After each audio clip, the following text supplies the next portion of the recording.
આજે સનાતન ધર્મ સેવા સંસ્થાન દ્વારા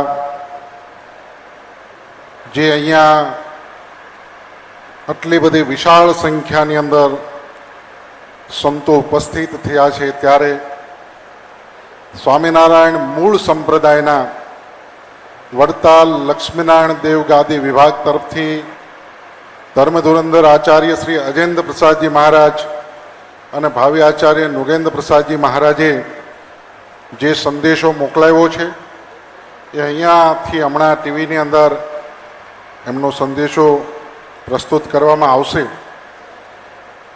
પણ મૂળ સ્વામિનારાયણ સંપ્રદાયના આચાર્ય શ્રી એવું જાહેરમાં માને છે અને જાહેરમાં કહે છે, અમે પણ સનાતનનો એક ભાગ છીએ. સનાતનને કોઈ ગાળ દે એટલે અમને પણ વહમું લાગે છે. સનાતનના કોઈ દેવી દેવતાઓ માટે કોઈ આગુ પાછું બોલે તો એને લેશ માત્ર અમારા મનની અંદર ક્યાંય સહન ન કરી લે, એવી શિક્ષા અને વિદ્યા સાથે ઘડાયેલા અમે સાધુ છીએ. આચાર્ય અજેન્દ્ર પ્રસાદજી મહારાજે સ્વામિનારાયણ સંપ્રદાયની અંદર ભગવાન સ્વામિનારાયણની આજ્ઞાઓ પ્રમાણે સંપ્રદાયને ચલાવ્યો છે. મૂળ સ્વામિનારાયણ સંપ્રદાયની અંદર શિક્ષાપત્રીની અંદર ભગવાન સ્વામિનારાયણે બહુ સ્પષ્ટ આદેશ કર્યો છે કે યુક્તિ પ્રયુક્તિએ પણ કોઈ દેવી દેવતાઓનું અપમાન થાય એવું કરવું નહીં. જે શાસ્ત્રોની અંદર કોઈ દેવી દેવતાઓનું કાંઈ ખંડનાત્મક લખવામાં આવ્યું હોય એવા શાસ્ત્રોને કોઈ દી સાંભળવા નહીં. પણ પાયાની અમારી વાત એ પણ આપને કહેવા માંગુ છું કે સ્વામિનારાયણ સંપ્રદાયની અંદર અનેક વિભાગો છે.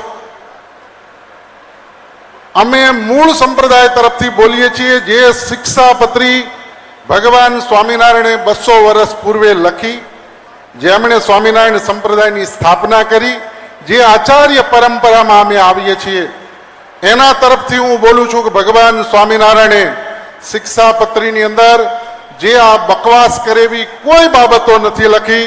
અને એટલા માટે અમે સનાતનના 6 મુદ્દા સ્વીકારેલા છે અને લેખિતમાં સ્વીકારીએ છીએ. અને એના ઉપર કોઈ પણ એક્શન લેવા હોય તો એમાં અમારા ધર્મગુરુ આ સનાતન મંડળની સાથે રહેશે. બીજી મારે મહત્વની વાત એ કરવી છે,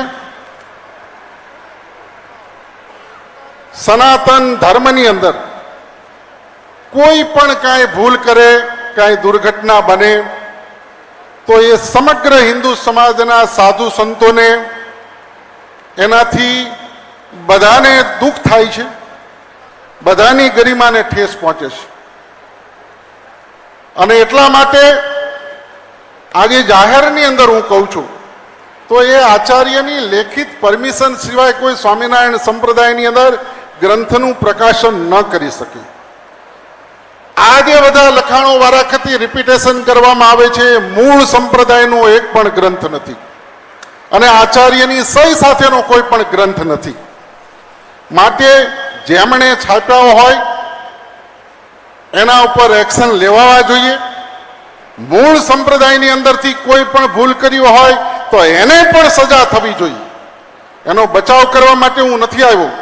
સનાતનનું અપમાન એ અમારું જ અપમાન છે, માટે કોઈને સારું લગાડવા માટે નથી આવ્યો. 36 ને 56ની છાતી છે એટલે આ મંચ ઉપર આવીને ઊભો છું. અત્યાર સુધી જ્યારે પણ કોઈ પણ જગ્યાએ બોલવાની જરૂર પડી ત્યારે ખુલ્લેઆમ બોલ્યો છું.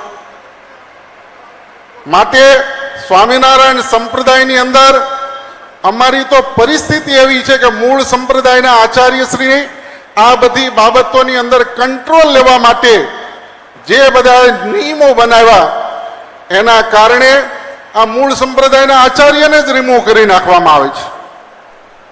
અને એટલા માટે આચાર્યશ્રી કોઈ એક્શન લઈ શકતા નથી.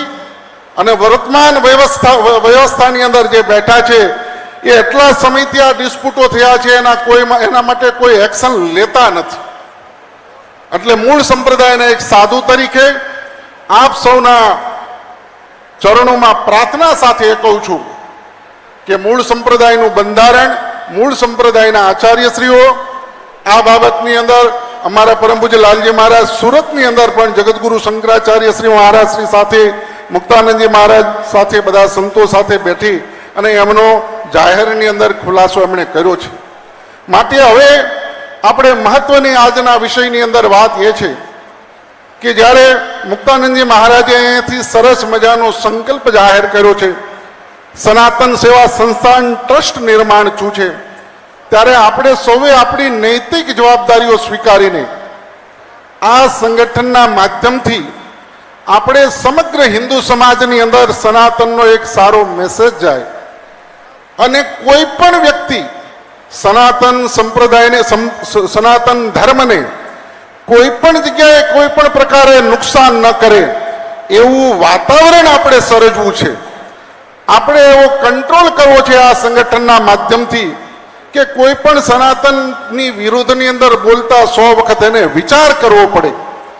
રાજકીય રીતે, સામાજિક લેવલે અને આ દેશના શાસન ઉપર પણ આપણે એવો પ્રભાવ બતાવવો છે કે સનાતનના જે સિદ્ધાંતો છે વર્ષોથી જે તૂટી રહ્યા છે, આ દેશની અંદર રાજાશાહીની અંદર આપણા દેશના સાધુ સંતો રાજાઓ સાથે વિમર્શ કરીને ધર્મના સિદ્ધાંતો જ્યાં જ્યાં તૂટે ત્યાં રાજાઓનું ધ્યાન દોરવામાં આવતું હતું. પણ લોકશાહી આવ્યા પછી આ દેશના સાધુ સંતો એનો અવાજ રાજકીય સત્તા સાંભળવા માટે તૈયાર નથી. અને એટલા માટે તૈયાર નથી કે રાજકીય પોલિટિકલ પાર્ટી હોય છે, તમે આજે કોઈ પણ પક્ષને સમર્થન આપો એટલે બીજો પક્ષ તમારો વિરોધ કરવાનો છે. આ સનાતન ધર્મ પરિષદ આજે અહીંયાથી એવું નિર્માણ કરવા માંગે છે કે કોઈ પણ પક્ષ હોય એને આપણી વાત સ્વીકારવી પડે એવો પ્રભાવ આ મંચ ઉપરથી આપણે જગતગુરુ શંકરાચાર્યના સાનિધ્યની અંદર, આ ઉપસ્થિત સંતોના સાનિધ્યની અંદર નિર્માણ કરવા માંગીએ છીએ કે જે વસ્તુ નિર્માણ કરવાથી આ તમામ પ્રશ્નોના નિરાકરણ થવાના છે. આપણી પાસે સમસ્યાઓ અનેક છે, આપણે એનો વિરોધ ઘણી વખત કર્યો છે, પણ એનાથી એનું નિરાકરણ નથી. જ્યાં સુધી આ મંચની અંદર આપણા અગ્રગણ્ય જે સ્થાનો છે, શંકરાચાર્યો, રામાનુજાચાર્યો, આજે આપણી પીઠ સ્થાનો છે, એ જ્યાં સુધી પ્રભાવની અંદર નહીં આવે ત્યાં સુધી આપણે આ સમસ્યાનું કંઈ નિરાકરણ નથી થવાનું. માટે રાજકીય કદમથી એક કદમ આગળ વધીને આપણે આપણા ધર્માચાર્ય દ્વારા જે અહીંયા સનાતન ધર્મની રક્ષા માટે, સનાતન ધર્મના સિદ્ધાંતોને પ્રસ્થાપિત કરવા માટે આજના દિવસે આજે મંચ દ્વારા આપણને સંદેશો આપવામાં આવ્યો છે, એ સંદેશાની સાથે આપણે સૌ એકમેત થઈને આ કાર્યની અંદર લાગશું તો જ આનો નિકાલ થવામાં આવશે. છેલ્લી વાત કહીને હું મારા વક્તવ્યને સમાપ્ત કરું છું કે મૂળ સ્વામિનારાયણ સંપ્રદાયની અંદર અનેક વિભાજનો છે.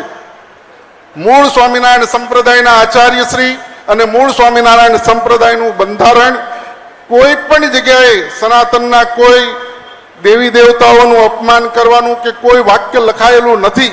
સનાતન ધર્મનો અમે ભાગ છીએ. સનાતન માટે કોઈ પણ વસ્તુ થાય એ અમને, તમને જેટલી હૃદયની અંદર ઠેસ પહોંચે છે એટલી અમને પહોંચે છે.